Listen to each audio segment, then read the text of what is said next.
58 కోట్లు అంటే ఇక 2 నెలలు కదా, ఫిబ్రవరి మార్చ్. 2,07,000 అంటే 21,000 crores పర్ మంత్ యావరేజ్. ఇంకో 43,000 కోట్లు వేసుకుని ఎంత వస్తుంది? 2,50,000 వస్తుంది. మీరు పెట్టుకున్నది 3,04,000.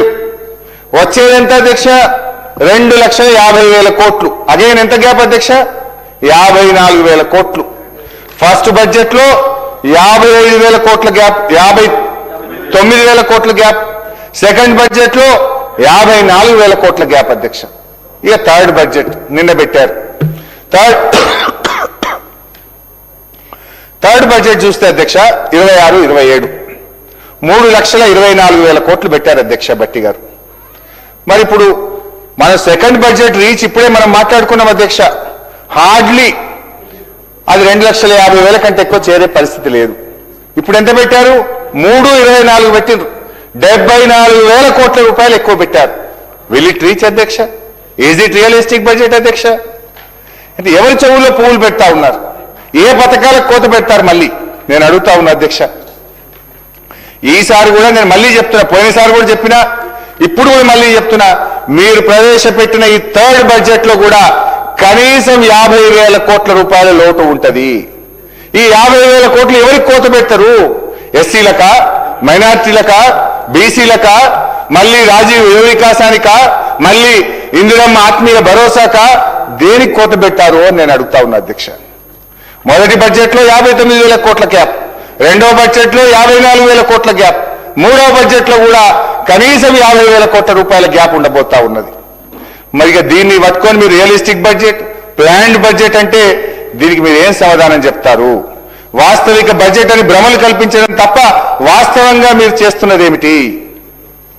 It is proved that budget figures have become fiction while expenditure has become a glaring truth.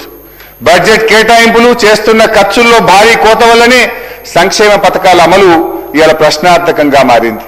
అందుకే రైతు భరోసాలో కోతలు, పంటల బోనస్లో కోతలు, రుణమాఫీలో కోతలు, ఇందిరమ్మ ఆత్మీయ భరోసాలో కోతలు, రాజీవ్ యువ వికాసంలో కోతలు, కళ్యాణ లక్ష్మిలో కోతలు.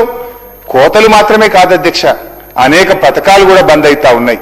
న్యూట్రిషన్ కిట్ బంధు, దళిత బంధు, బీసీ బంధు, గొర్రెల పంపిణీ బంధు, చేప పిల్లల పంపిణీ బంధు, బతుకమ్మ చీరలు బంధు, ఇట్లా అనేక రకాల పథకాలు కూడా బంధు పెడతా ఉన్నారు అధ్యక్ష.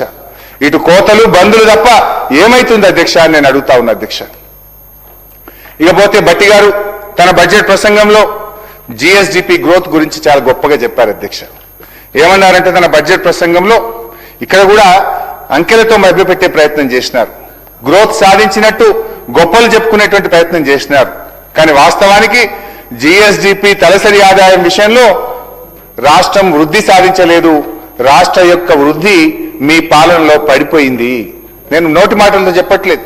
With data, with figures, with books I have come here అధ్యక్ష. తలసరి ఆదాయం అధ్యక్ష 9 ఏళ్ల బీఆర్ఎస్ పాలనలో తలసరి ఆదాయం యొక్క వృద్ధి రేటు 14%.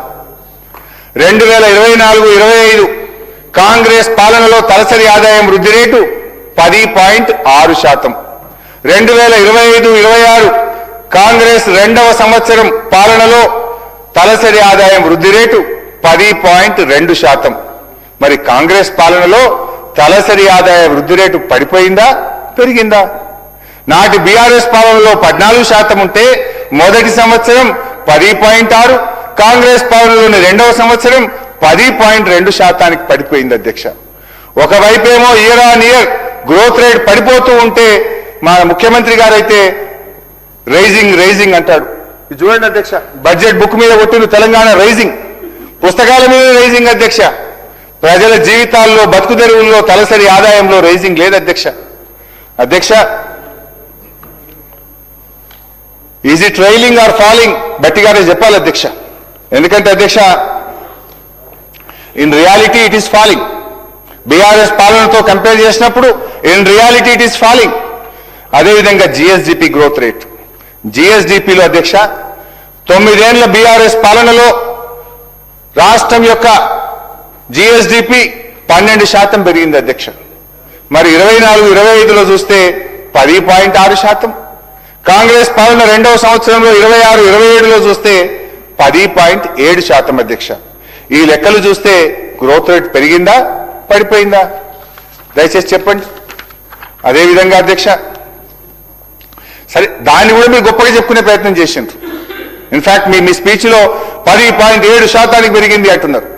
అంటే మీరు 12% నుంచి 10.7%కు తగ్గింది అని చెప్పాల్సింది పోయి మీరు పెరిగింది అని చెప్పేటువంటి ప్రయత్నం చేసింది అధ్యక్ష. అధ్యక్ష, ఇదేంది? మీ పరిపాలన వ్యవస్థ ఫెయిల్ అయింది. It is the failure of your governance. అదేవిధంగా రెవెన్యూ రిసిప్ట్స్ అధ్యక్ష, రెవెన్యూ రిసిప్ట్స్ బీఆర్ఎస్ ప్రభుత్వం అధికారంలోకి వచ్చిన 2014-15లో 51,041 కోట్ల రూపాయలు ఉండే అధ్యక్ష. 23-24 మేము దిగిపోయే నాటికి 1,69,293కు పెంచినాం అధ్యక్ష. అంటే 10 ఏళ్ల యావరేజ్ గ్రోత్ రేటు 23%. అంటే రాష్ట్రం యొక్క ఆదాయం 23% ఇయర్ ఆన్ ఇయర్ మా 9 ఏళ్లలో గ్రోత్ రేట్ అధ్యక్ష, యావరేజ్ గ్రోత్ రేట్. మరి కాంగ్రెస్ పాలనకు వద్దాం అధ్యక్ష. 2023-24లో రాష్ట్రం యొక్క రెవెన్యూ రిసిప్ట్ 1,69,293 కోట్లు. మరి 24-25లో కాంగ్రెస్ ప్రభుత్వం అధికారంలోకి వచ్చిన తర్వాత మొదటి సంవత్సరం రెవెన్యూ రిసిప్ట్ 1,67,804 కోట్ల రూపాయలు. పెరిగిందా తగ్గిందా? 1,69,293 ఉంటే 1,67,804 తగ్గిపోయింది. 1,489 కోట్లు తగ్గింది అధ్యక్ష. This is -1%. బీఆర్ఎస్ హయాంలోనేమో 23% ప్లస్ 23% యావరేజ్ మేము పెరిగినాం. కానీ మీ పాలనలో -1%. రాష్ట్రం యొక్క ఆదాయం దెబ్బతిన్నది. పాజిటివ్ గ్రోత్ ను నెగటివ్ గ్రోత్ గా మార్చారు. దీన్ని పురోగమనం అంటారా తిరోగమనం అంటారా? గౌరవనీయులు భట్టి గారు తన సమాధానంలో చెప్పాలి అధ్యక్ష. అట్లే రెవెన్యూ సర్ప్లస్ 2014-15లో ఆనాడు మేము అధికారంలో ఉన్నప్పుడు 368 కోట్లు రెవెన్యూ సర్ప్లస్ ఉండే.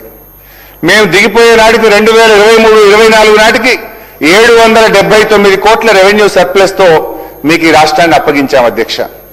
ఇవాళ బడ్జెట్ లో పెట్టినారు అధ్యక్ష, బుక్ లో పెట్టారు, యాక్చువల్స్ పెట్టారు. మొన్న బీఈలో లాస్ట్ ఇయర్ పెట్టలే కానీ ఇప్పుడు 2024-25 యాక్చువల్స్ ఈ బుక్ లో భట్టి గారు నిన్న ఇచ్చారు అధ్యక్ష. ఏమిచ్చారు అధ్యక్ష? డెఫిసిట్. మన రాష్ట్రం 9,420 కోట్లు 2024-25లో డెఫిసిట్ ఉన్నట్టుగా భట్టి గారు తన దాంట్లో చెప్పారు అధ్యక్ష. అంటే ఇది నెగటివే అధ్యక్ష. ఇప్పుడు చెప్పండి, రాష్ట్రాన్ని ఎవరు దివాలు తీశారు? మేము రాష్ట్రాన్ని రెవెన్యూ సర్ప్లస్ గా మీకు అప్పచెప్తే 2 ఏళ్లలో మీరు రెవెన్యూ డెఫిసిట్ గా మార్చారా లేదా? ఇవాళ ప్రజలకు సమాధానం చెప్పాల్సిన అవసరం ఉంది అధ్యక్ష. అదేవిధంగా ఎస్ఓటీఆర్ అధ్యక్ష, స్టేట్ ఓన్ ట్యాక్స్ రెవెన్యూ, ఎస్ఓటీఆర్ 2014-15 మా ప్రభుత్వం వచ్చిన మొదటి సంవత్సరం రాష్ట్రం యొక్క స్వంత వనరుల ఆదాయం 29,288 కోట్లు.